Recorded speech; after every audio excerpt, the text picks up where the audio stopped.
Hello and welcome to the Oddschecker Cheltenham Festival preview. On Tuesday we are covering here. We are at the Sydney Arms, London's horse racing pub, and I'm joined by three absolute experts to my right hand side. To my right immediately we have Neil Channing, professional punter from Betting Emporium. Of course in the middle it is Oddschecker's very own tipster Andy Holding. And on the far right, Tony Calvin, racing broadcaster, journalist, tipster, and now expert podcaster as well. We at Oddschecker are giving away 4 VIP tickets to the Grand National. To enter the competition, simply place any £1 or bigger bet on the Oddschecker app on all 4 days of the Cheltenham Festival to be in with the chance of winning it. It's a really awesome prize. The VIP package includes tickets in the Lord Sefton Terrace with access to a complimentary private bar, as well as an exclusive preview and tips from racing celebrities such as Mick Fitzgerald and Davy Russell. So download the app now and get betting. On to Tuesday then, and we're recording this on the Thursday the week before, just about 11 o'clock starts, and it's raining outside currently. Reports of some rain around Cheltenham as well. So before we get into the Supreme, the first race of the festival, just wanted to ask you guys if you had any thoughts about what the ground is going to be like when we get to the big day. I'm working on the basis of heavy. Apparently a trainer walked the course on Tuesday and said it was heavy, false patches. If they couldn't have raced on Tuesday, looking at the going forecast for Sunday, Monday, Tuesday, it's looking pretty wet, especially on Sunday and Monday. I don't see how it can dry out appreciably. They're currently calling it a soft, but I'm working on the basis of very, very testing, which is obviously could see some trainers rerouting their horses. Do you think that's been factored into the market so far? Do you think that you're seeing horses that should go on that ground being shorter than they would normally be? Doesn't appear to be. I haven't checked all the markets, certainly for day one on this morning as I left, before I left to come here. So I think Tony's right. I think it is going to be soft, heavy in places. There's no other, can't be anything else really. I know we usually get away with good to soft, but that just looks a million to me. So yeah, I think you need to work around now, with 4 days to go, with that very much in mind. On to the Supreme then, and just running through the top end of the market. Shishkin is the favourite at 11-4. I'm just going to say now as well that William Hill are basically the only bookie on the Oddschecker grids that aren't no run, no bet. So they are best price for most of these. I'll try and give you a variety of prices, because remember, if you're backing them with Hills at the moment, at the time of recording, and they don't run, you've done your money, whereas with most other bookies, you will get your money back. They've tended to stick with that Hills over the last few years as a definite policy to be best price, but not. Well, it means, looking through our grids, they're basically bold type on everything, which I guess is quite a good marketing strategy. But yeah, I think it's why I play it. I mean, I can get on a few quid with Hills. And the way I play it, if I fancy a horse and they're clear top price, I'd probably put half my stake on with Hills and half the stake on the non-one and no bet as well. So I think it's a decent. It makes them distinctive anyway. Yeah, well, I think for the Champion Hurdle we'll get on to, their best price on every single horse. But here, they're 9-4 about Shishkin. 11-4 is the best price. That's with Paddy's and Betfair. With Asterion and Forlange, they are best price at 7-2. Envoy then unlikely to run is 5-1 with them. Abracadabra 6-1, Fiddler on the Roof 15-2, Chantry House 8-1 with Hills 7-2 market price.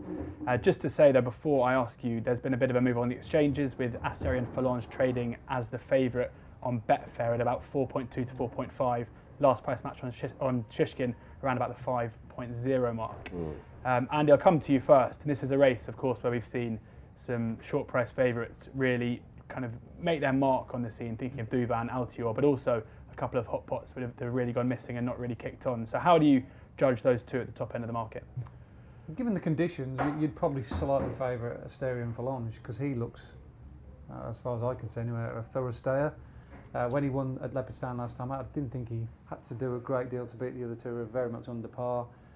Easy Work and Mount Leinster wouldn't be anywhere near Grade 1 standard, even though Easy Work had won a Grade E race the time before at Limerick. He did it in workmanlike fashion. His time figure was okay.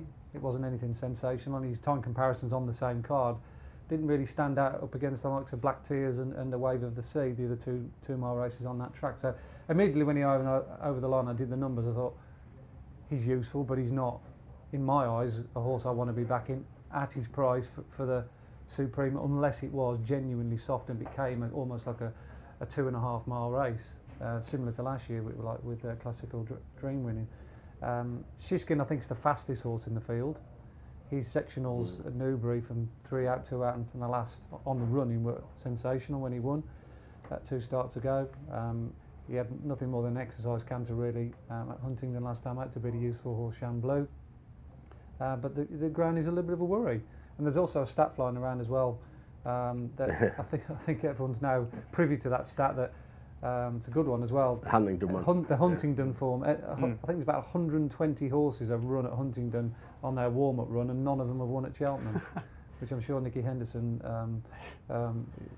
probably didn't know before he ran in there. Whether that makes any difference, I don't know. But anyway, these stats are there to be broken, and it all depends how much store you take in them. The one I've backed in the race, I've actually backed 2. I backed Fiddle on the Roof prior to the Tolworth. He did some good numbers on the lead up to the Tolworth, but my thinking was that if he's going to be 6-4 to win the Tolworth and he wins it well, he'll be a good deal shorter for the Supreme. That's the case. He's almost been the forgotten horse in many respects. That Tolworth always works out quite well. Somerford Boy won it in similar fashion a couple of years ago before he won.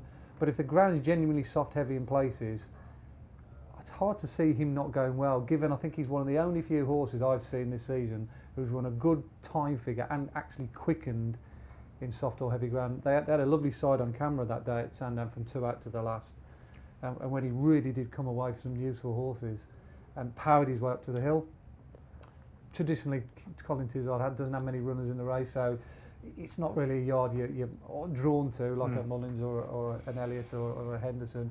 But he's just one of those horses I think you want on side, given what the conditions are going to be. So I'm quite happy with him, and Edward Stone as well. I'd want the ground to be a little bit better for him, in all fairness, but he ties in with Fiddler on the Roof.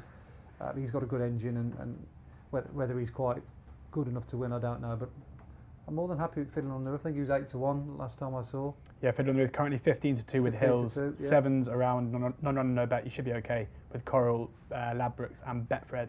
Neil, how do you see this one? I was kind of quite liking Edward Stone. I think he's a horse that pulls quite hard and would be suited by a fast pace here. It's trained by Alan King. But I kind of agree with you, Andy. The ground might have put me off a little bit. I've got a friend on Twitter, hard to believe, on that, whose name's Rick, and he's at the Claimer 1984. And a couple of weeks ago, he tweeted and said, "This is all wrong, this market. You know, it reminds me a bit of my 10 to yours against Champagne Fever." I don't know, this is not really helping with the young viewers, but maybe it's a bit of a sort of Graham Gooch against, David Gower. One's a bit more sort of flary, and the other one's a bit more of a slogger. And I sort of, in those kind of matches, I always like to be with the slogger a little bit more than the flary one. And so I don't really like, I'm not a big fan of Shishkin, actually. And I think, I definitely could see the reason that they flip-flopped. Whether I want to go in at these prices, though, on Asterion Forlonge, I'm not sure. I think, the market's probably made its mind up. It's a race that looks like it's maybe going to cut up a bit, though. There's kind of a big 5 and then not much else behind. So, traditionally on the day, bookmakers have been quite keen to offer, interesting offers on the first race of Cheltenham because they feel like people load up their account and get going and they can keep those punters all week. I'll be very keen to have a look, if somebody, possibly Denise might give us a bit of quarter first 4 or something like that. That could be quite interesting. But right now, I've slightly kept my powder dry on the race. I'm gonna revisit it, see how heavy it is. But anti-post, I don't think I'm gonna play on this one. Tony? I think Shishkin interested me, like the guys there. I think the ground was a big issue there. I mean, I do a column with Nico, and he was, he said this horse has got, push button acceleration. I said, reminds you of Altior. He wasn't really drawn on that, but the smirk he gave me suggests, wouldn't be a mile away. But whether or not the ground's going to blunt its speed, we'll see.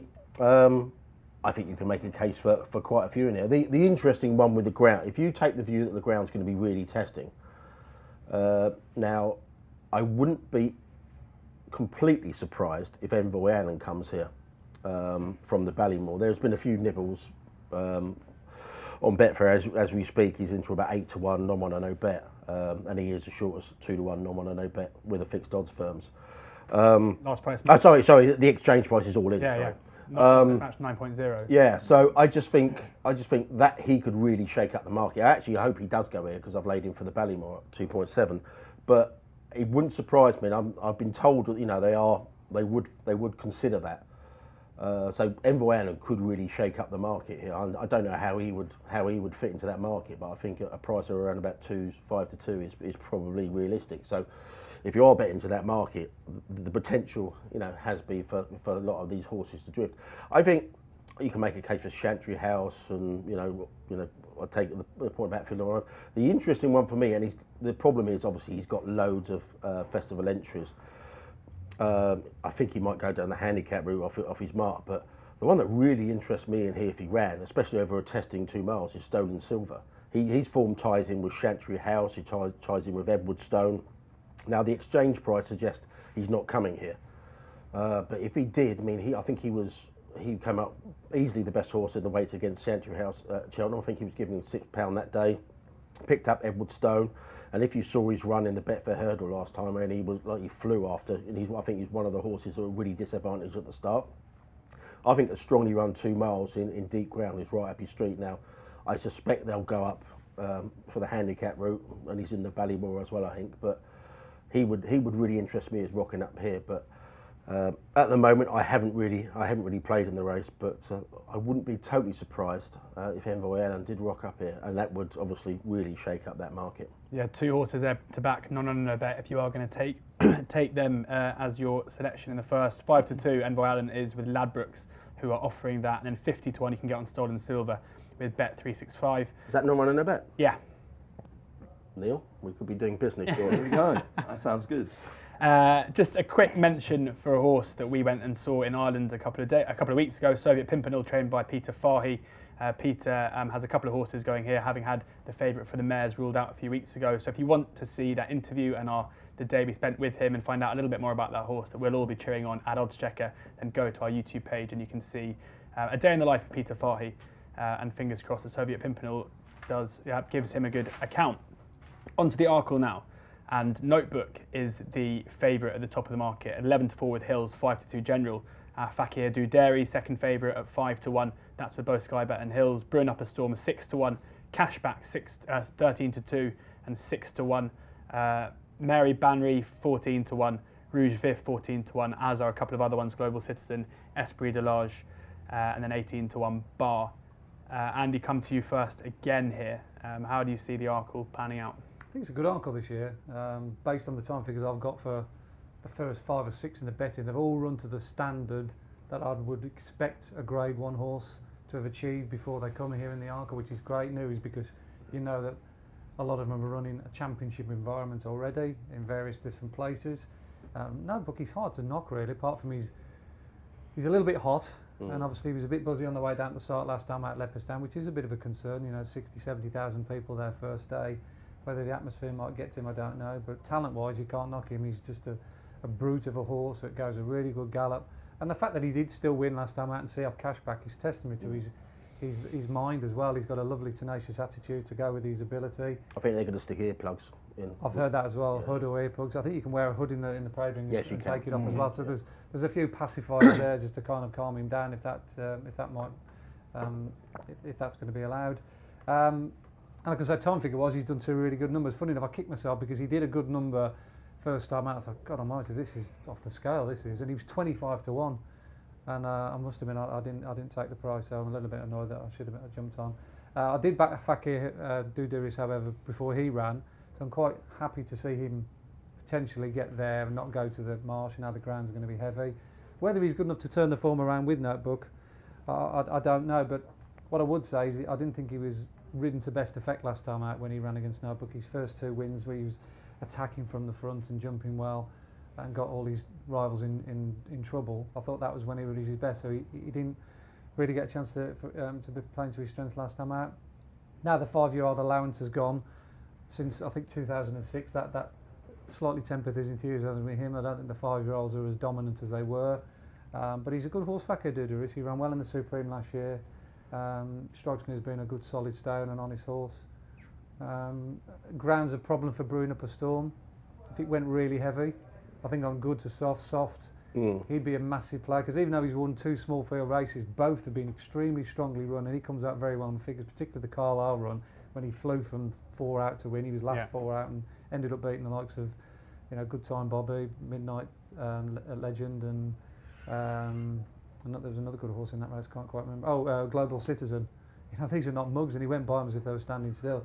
So that's the shape of the race. I didn't see anything at a big price I was mad keen on. If you gave me a bet now, it would have been between Fakir Duduris and Brewing Up a Storm, but the ground edging towards heavy as we speak. Yeah, I think the Fakir Duduris each way angle is looking fairly solid, don't Tony thinks. Tony? Yeah, I'd probably go along. It's not my kind of race, this. I think there's not a lot between quite a few of these. The Fakir Duduris ties in very closely with the Cashbacks in your notebooks.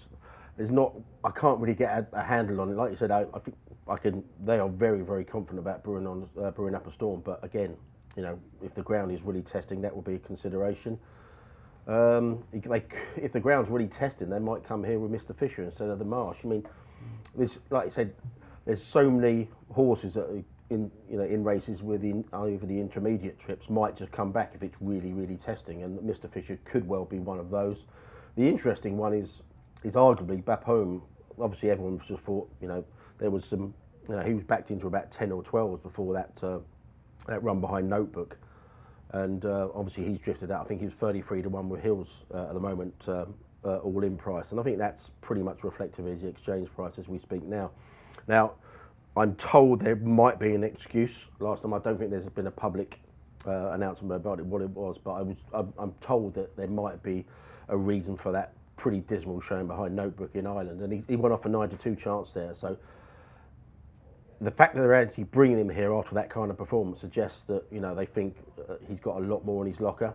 I think his earlier win over Spyglass Hill has worked out really well. I think loads of winners come out of that race, and obviously we know he's a really, really good hurdler as well. Now, if it came up testing again, a strongly run 2 miles, and there's plenty of pace in this race as well. I mean, you should never prejudge how strongly a race is going to be run, because sometimes jockeys react to the pace angles themselves as well. But I thought Bapome, if you want to take a chance at 33 to 1 with Hills, or I think it's 36 on Betfair at the time of speaking, that might be an angle into it. But I'll be honest with you, I haven't.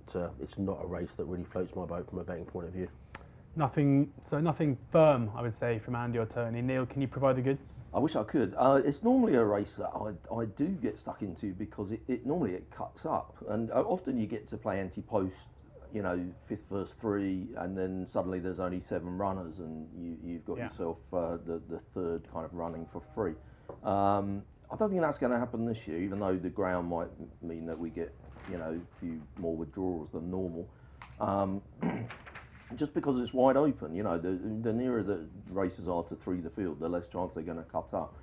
Notebook, I just can't back really. I really struggle to back horses that have played up in the preliminaries on their previous run, and it's probably a fault of mine, because it's in the market and they've drifted. I'm sure Notebook's drifted because of that. And Brewing Up a Storm was one I did look at, but I feel like I've missed the boat there. I'm kind of kicking myself, because I sort of nearly took 10 to 1 last week one day, and now it's kind of 6 to 1, and I don't like doing that. That's a bad habit to get into.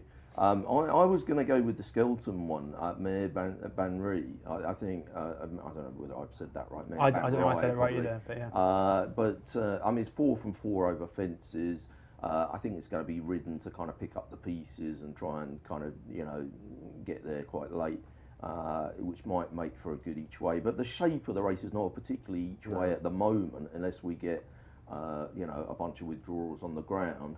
And actually, that one might not be one that really wants it too soft. So I don't know. I might have to go back and have another look at Esprit de Large or possibly even Rouge Vif for Harry Whittington. But right now, I think I can't see a reason for rushing in the Thursday before and doing something here with so many question marks. I'm so sorry, but I think I'm going to have to leave this race at the moment. Rouge Viv, one that's trading a big price on the exchange, so maybe one that's going to not run due to the ground. But what the good thing is, I guess all three of you have said that you're not keen to back Notebook. So if we can take anything out of this, maybe it's opposed. I think gone on the top of the vibes market. between us really epitomise the race. I do think it's a very difficult race to have a go in now as we speak, until we've seen what the ground's like, until we've seen the full field. We've got horses that can be parachuted in. It's a tricky one. Immediately when you look at that, it's just like looks like a no bet race before you even look delve into it, doesn't it? It's like I say, if you like Notebook, but there's not a great deal between quite a few of them, and obviously now we're working on the premise of soft, heavy ground, but forecasts are often wrong. But I think you won't go far wrong, working on that basis. But even so, I mean, you've got horses maybe rerouted here from the marsh. It's a very, very tricky one to play at the moment. I just hold fire. If I was going to have a bet in the race, I might take a chance of Bub Home each way at 33s.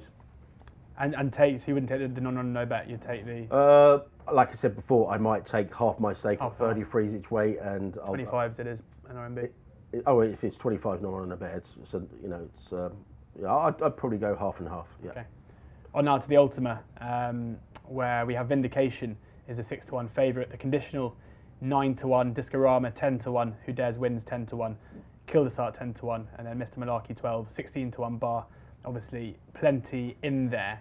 As ever with the handicaps on this preview, need to keep it pretty tight because we've got to get through all the races, and we need to focus on maybe the ones, the headline races, let's say. So I'll put it to the floor. Any horses you just want to point out? I'll go because I've had a bet in the race, no bet. Again, if it turns up soft and heavy, I think I've done my money. The horse is Cobra Demai, has got form and soft ground with Sapage in the past and didn't run too badly on soft ground at Kempton early in the season. This horse has just come back to the same mark as when dotting up at Cheltenham in April on better ground. They put a £7 claim on it in the last two starts. It's been an eye catcher, as they say, on both occasions. Came off the pace in the Sky Bet last time when ridden out the back. They bypassed what I thought was a great opportunity in the old Racing Post Chase to come straight here, but I don't think they've got their ground. The key to this horse is it's handicapped to win. I think they know that very well. Like I said, the handicap has really given it a massive chance. The key to this is a more prominent ride, and it also hasn't been wearing its tongue-tie and cheek pieces on its last two starts, and that's where the headgear combinations where all his best forms come with.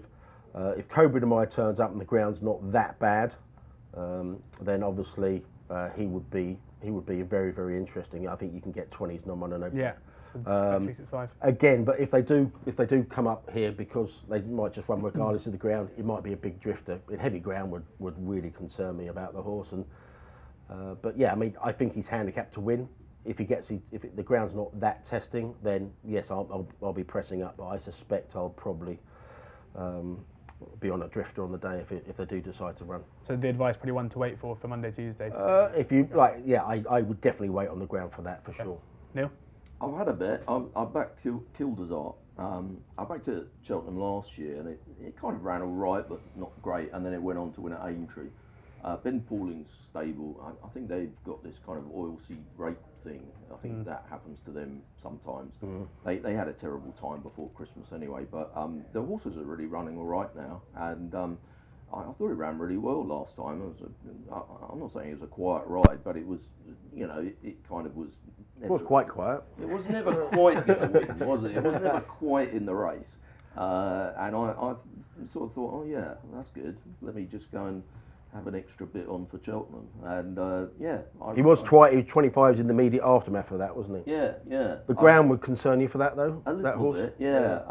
Or the likely ground. I mean, the one thing I would say about this race is the quarter first four is tremendous for punters, and you don't even need to be getting bonuses of quarter first five or anything. Quarter first four is very decent. They'll be overbroke on the places. I'll really get stuck in it. You'll get 6 on the day though, many places. Well, you'll get 6 or 5th probably, but I tend to side with a quarter first four. I think it's kind of Does mathematically that play out, does it? It's each a 2 with a 5th or 6th, but a 5th or 5 is poor compared with a quarter to 4. Yeah. Interesting. But I because of that, I'll definitely bet 3 or 4 on the day each way. And Kildesart is already in the book. I think Mr. Malarkey's another one I quite like. The Tizard horse. It was 4th in the RSA last year, and I think it's in a bit better form now than it was earlier in the year. So Kildesart 10-1 with Labrix and Coral, quarter to 4. Mr. Malarkey 12-1, but most of them are a 5th, 5, except for Unibet, who are 12-1, quarter to 4 as well. Interesting stuff on the place terms there and the benefits of taking the 4 places, fewer places for the quarter of the odds. Andy. Yeah, I haven't had a bet in the race up to now. Sound like you? Yeah, it's a race I'm very have an anti-post view on. If I was going to have a bet on it, and he did get in, I think the conditional's the one I'd probably back. I just think he's really solid. It was a good win in desperate conditions early on in the year, and at that November meeting. I was there that day, and it never stopped raining.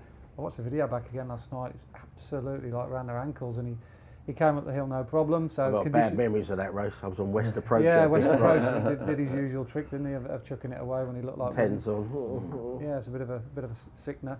But yeah, but he's got Cheltenham form, which is great, and he's done nothing wrong in his 2 runs subsequently. Okay, it might not have been in vintage Hennessy, but he was a good second to do the Asher counter. Didn't quite get the 3 mile 5, but he chased a hot pace that day, and he paid for it late on. But dropping back to 3 mile 1, soft heavy ground, not a problem. He's fresh, and the fact that he's going to get in somewhere down the foot of the weights as well, that might help him as well. I definitely on this ground, I like to bet horses that are back in trip rather than horses that are up in trip. Definitely. If I have to choose, yeah, for sure, especially each way. Yeah. If you bet something up in trip each way when it's really testing, you're having 2 very correlated bets that could easily both go into the toilet quite quickly. Yeah. The conditional 9-1 is Sky Bet at the moment. If he gets in, great, but if he doesn't, then I think the 20-1 for the Kim Muir is definitely worth looking at. Okay. You almost need to be getting the entries coming through on Monday to see whether, or Sunday, sorry, and see if he's in there, and if he's not, then react quickly and back in for the Kim Muir. I think bookmakers are alive to that now. They suspend the markets plenty early enough now. On now to the ugly duckling, I'd say, of the Cheltenham Festival this year in the Champion Hurdle. I think my nap is that someone on Tuesday will tell me that this is the worst Champion Hurdle in living memory. We hear it a lot. Anyway, Epatante is most the current... years. Yeah, well, so no, we hear it most days at the moment, I should say. Epatante is 7-2, favourite at the moment, and tight to that on the exchange. Pentland Hills is 5-1. Honeysuckle, as we've been told in the last few days, unlikely to run here, but is currently 7-1. Non-run, no bet is 9-2 best price. Chileas Emery, who has been supplemented for the race, 8-1 with Hills, 7-1 elsewhere. Dava Star, been tipped up in a few places, fair to say, 12-1. Currently best price. Super Sunday 12-1, and then 14-1, 16-1 Bar. Fusel Raffles, Cur Sublime, and Sharjah 14-1 as well. Andy, how do you assess the strength of this race firstly, and who catches your eye at the prices? Yeah, it's pretty obvious. You don't need me to tell you that it is substandard, but it's great for punters because it's a brilliant wide open race. 4 or 5 places on the day. You can make cases out for plenty of horses at 25, 33 to 1 nicking a place or even winning. So I think it's a good race to play in, and you've got a favourite that is not exactly bomb-proof. Okay, she's shown great form this year. The Gerard Fielden win was exciting. The Christmas Hurdle win was even better, beating a decent field. The likes of Ballyandy, they're good guidelines. But she's all about speed, isn't she? You look at her, she quickens really well, sharp turn of foot, very similar to Shiskin. She bombed out in last year's festival. Obviously, that's well documented. It was down to the virus and all that kind of stuff. We know that. But still, she hasn't gone and proven herself at Cheltenham. She's not like a lot of these who've been around the track, have been there and done it. Obviously, there's been a little bit of a scare as well in the build-up, which is not ideal.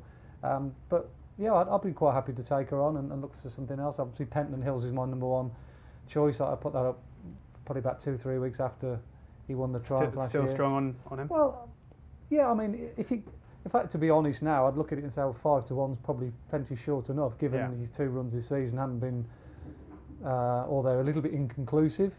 First time out, I thought he needed the run. When he looked the most likely when he going down to last, he blew up on the running. Haydock, similar, pulled very hard in a small field tactical race. That didn't go according to plan. Looked like he was still going to win, but just faded close home. So that if you're on the side of the fence, well, he's soft and he doesn't go through with it, and he hasn't finished his race, then you want to be taking him on. But I think he's one of the potential horses in the race that could also, on the flip side, do something really good, like he did in the Triumph. And a strongly run environment like this, he only gets that once a year. And as he proved it last year when they went quick in the Triumph, he came through and stayed no problem up the hill. So, like I say, 5-1, not so great. Bigger odds, fair enough. If I was going to have a fiddle around with something now, I'd probably look at Course Sublime and Silver Streak. I think Silver Streak's always a horse you need to have a look at 4 places, 33-1, 25-1 or whatever he is. 25s with hills, 20s Yeah, on the back. I thought he ran a lot better than his finishing position suggested at Kempton. He made a bad mistake 3 out. He literally derailed him. He went right into the roots, lost his track position, had to fight to get back in it and still stayed on very bravely. The track wouldn't have suited him. He loves Cheltenham. He was third last year, was he? Third last year under similar conditions. I could see him running well. And Curse Sublime, he looked all over the winner the way the race was panning out at Leopardstown last time out. And for one reason, he just seemed to cut out. And I was almost amazed watching it. I thinking something wrong with him there. That he just didn't come home as strongly as I thought he would. Subsequently, they found him had a breathing problem. His win's been done. And he's run beyond Pentland Hills as well. Him and Pentlands were the last 2 horses off the bridle in the Triumph last year. So I've backed Pentland Hills, but I'm not frightened to have a couple of quid each way on Curse Sublime at 20-1 and Silver Streak 25-33-1 4 places with those two. And you're giving false prices here. You can't do Sorry. that. So it's Curse Sublime 16-1 best okay. price, and then 25-1, as I said. Yeah. I'm more than happy best with price. those two. Yeah, they both love the ground and they both got Cheltenham form, so they'll do for me other than Pentlands. Tony, what are your thoughts? I can't get the people who knock Pentland Hills. I mean, I've lost track of so many times people say, "Oh, it's soft," and he can't battle. I mean, obviously they didn't watch him at Aintree last year. Now clearly he's traded very short on both his starts this year, and got chinned, including by Ballyandy at Haydock last time. They've tweaked his win since. I don't think it's anything too dramatic there. It was a just in case kind of operation. But yeah, I mean, if he gets a strongly run race. I mean, the way he won the Triumph last year and just the way he travels through his races, and he'll give you every opportunity if you're a back-to-lay merchant to get involved. The problem is the ground. I mean, I don't think if it does come up heavy, I don't think it's ideal for it. I'm with Andy on Silver Streak. I've actually backed about 4 or 5 on Betfair win only. Silver Streak's one of those. I'm worried about. It's very testing ground for Silver Streak. I backed Charger at 33s. The ground won't be ideal for that, albeit it went on soft at Galway. Yeah, I mean, I backed Not So Sleepy immediately after Ascot as well. I think you can write off that Betfair Hurdle run last time. 40 to 1 around there now. Yeah, the standing start did for him there. Yeah, I keep on coming back, and I've been pressing up a few times on Call Me Lord. It's 20-1 now. I think you can get 28 on Betfair win only. You can play it either way that you want. I just think if he does come up really heavy, I think that's the horse that you want. Obviously, it won at Cheltenham earlier in the year, beating Ballyandy. That dismissed the left-handed claims. Obviously, he shortened up a bit and drifted back out again after that Sandown defeat last time. But he just needs a strongly run race coming in late, and that Sandown race, that Contenders Hurdle. I mean, the likes of Bouvardere and Rooster Booster have scrambled home in that race, and Sandown, soft ground, small fields, is never going to play to Call Me Lord's strengths. At the moment, I'd like to say I backed quite a few in the race. I'd be most keen on Call Me Lord at the moment. I think 20-1, no one on no bet's probably very fair, but you might want to go in win only on the exchange as well. I think it's a potential shortener. But I would add in, they've left Honeysuckle in this race. They've come out and said no. We're taking on Benny de in the mares on Wednesday. Everyone's surprised. Honeysuckle's left in the race. They've given themselves the option there. If it comes up really heavy over 2 miles, I wouldn't be surprised if they switch. Now the Betfair price suggests a 30 at the moment. They're not going to do that. But it wouldn't be the massive surprise if Honeysuckle was rerouted here, if it is really, really testing on the opening day, and should be vying for favouritism with Epitome for certain. So yeah, Honeysuckle 9-2 at the moment, non-running no bet. If you want to just chance it, as you say, about 25 for the. I think 9 to 2 non-1 and no bet is fair. I can see her really vying for favouritism with Epatante. Neil? Well, the problem for me with this race is that I sort of feel like, because, as you said, people are sort of saying it's the worst champion hurdle for ages, and it's really wide open.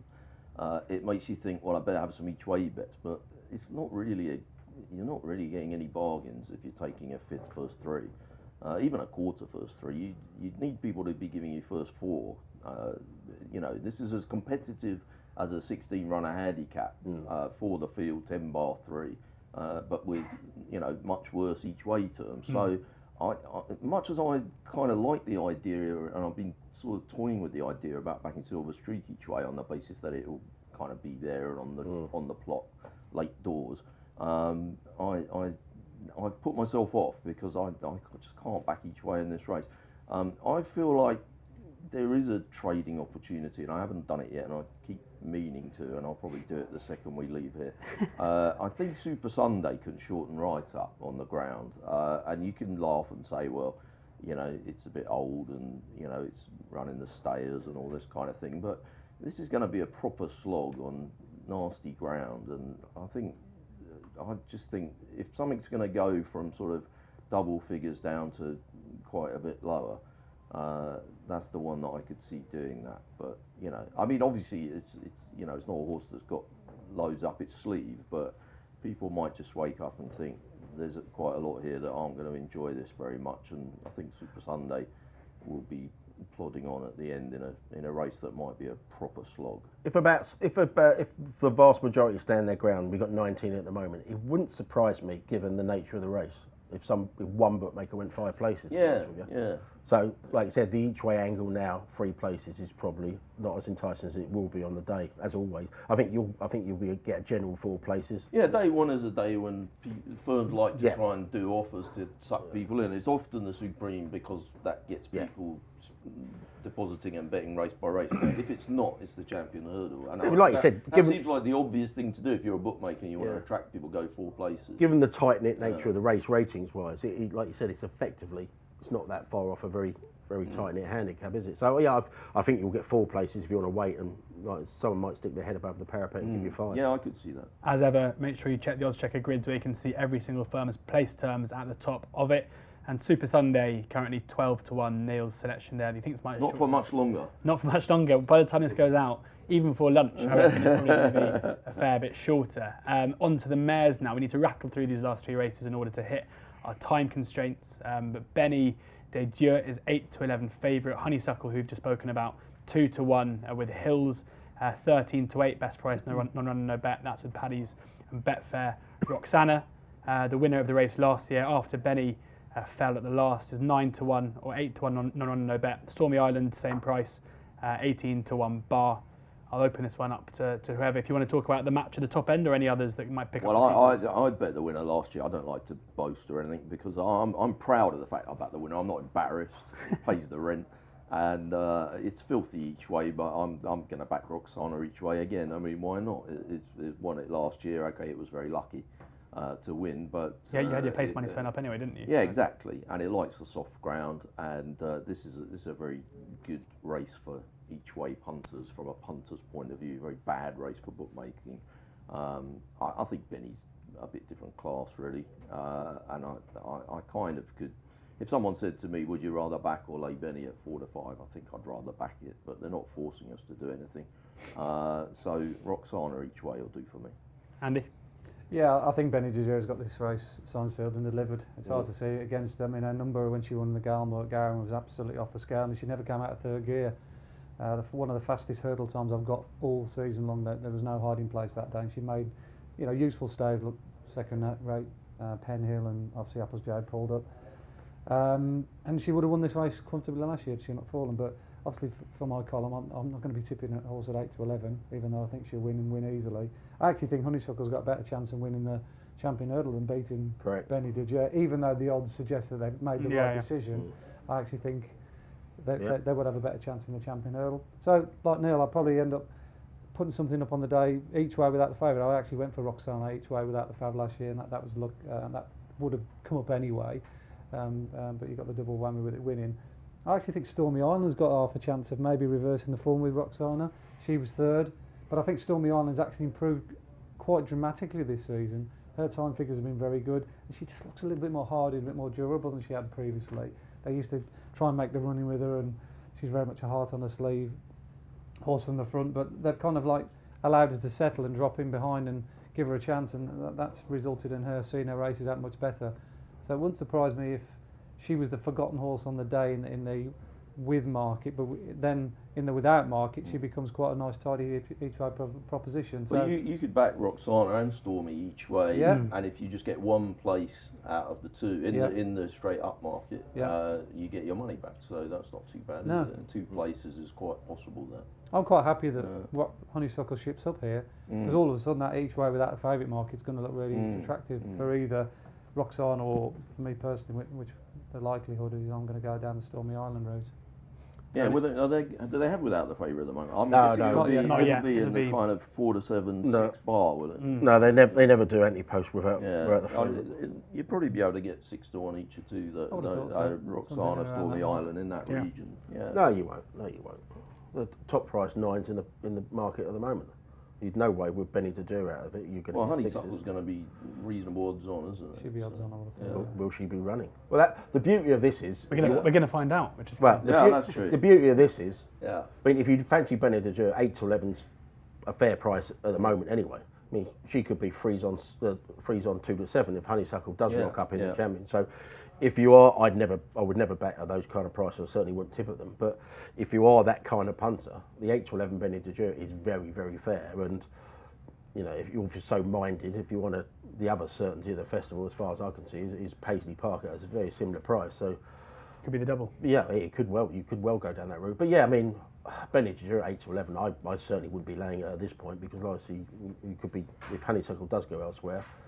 Like I said, you've definitely done your money. The only other interesting one is maybe Apple's J's at 16s each way. Now she's 8, and obviously she's, you know, they're talking about retiring her after last time, but you know, she was on ratings at her pomp. She was a better horse than Benny de Jure. Obviously, she might have regressed to such a level that she might be, you know, totally lost the plot, and she might not even go elsewhere. But obviously, that's not a factor with non-run on no bet. So, I wouldn't probably be laying 16s Apple's J non-run on no bet, because I think they'll only go to the festival if they're really being pleased there. But yeah, I mean, for me, I think Benny de Jure 8 to 11. If you have to have a bet in the race, that's the one. On now to the last 2 races of the day. On the Tuesday, day 1, the 2.5 mile handicap chase, the Northern Trust Company Novices Handicap Chase is next up. Imperial Aura is the 6 to 1 favourite, Galvin 8 to 1, Hold the Note 10 to 1, 14 to 1 Beakstown, and then 14 to 1. There are about 5 or 6 horses down there, 14, 16s. Got to be quick here. Open it to the floor. Any fancies? Yeah, I've backed Imperial Aura, not at massive prices. A couple of better judges have got double figure odds, but the day when this horse finished second to Simply the Bets, I got a massive time difference between Simply the Bets' victory over Cepage. There was roughly about 5 seconds difference on the final circuit, which is a huge amount for a novice race compared to an older horse handicap. Cepage is 150 odd rated, good solid handicapper. So those novices were really trapping on. And it's no great surprise that Simply the Bets has also been very well back for the Brown Advisory, and on the slopes has been put up by some good judges, dropping back in trip in the Grand Annual. So those 3 horses, there seems to be a lot of people who do time figures nowadays and sectionals like me, and have worked out that these 3 could be very well handicapped. It's just your money, Andy, I think, isn't it? No. Should have been on the related anti-post treble there. I know. I'm not averse to those, actually. No. It's when the horses are tied in on form, to have them in. Well, one of the angles that some people have put up is, like, if you're going to back Honeysuckle for the champion, 9 to 2 non-run on no bet, and couple it out with Benny to do 8 to 11. Yeah. Because obviously, if that goes there, Benny's got 8 to 11 about a 2 to 7 poke. Well, and obviously similar to what you were saying with the Supreme and the Ballymore earlier. Actually. Yeah. I mean, if you're going to bet the favourite to switch from the Ballymore to the Supreme, you should double it with the second favourite. Like Andy said, if you've got a really strong opinion about one level of form, the 3 horses are all running different races. It's kind of like.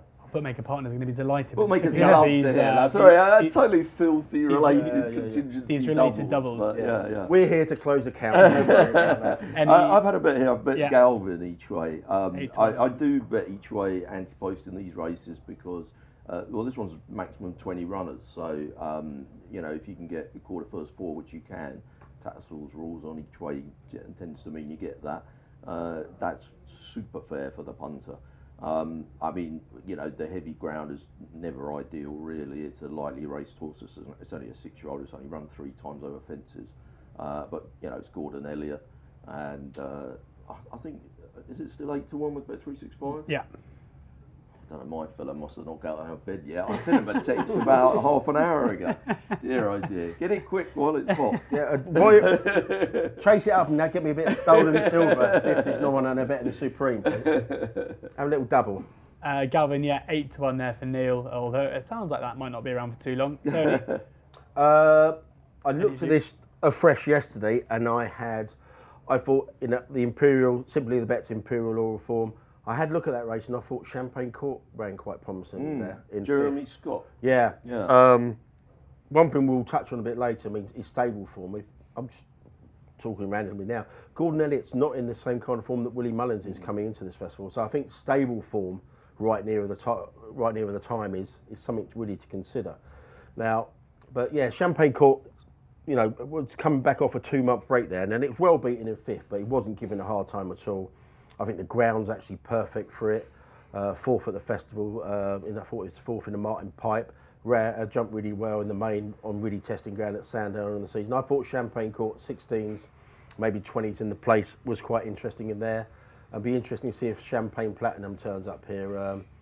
I think that's been targeted at a handicap. It's a grey horse of JP's, and but I don't know if that's coming here. But I've had a little tickle on Champagne Court, but nothing too dramatic. Champagne Court 20-1, Champagne Platinum 16-1. Hopefully plenty of champagne on Tuesday afternoon if one of those two goes in.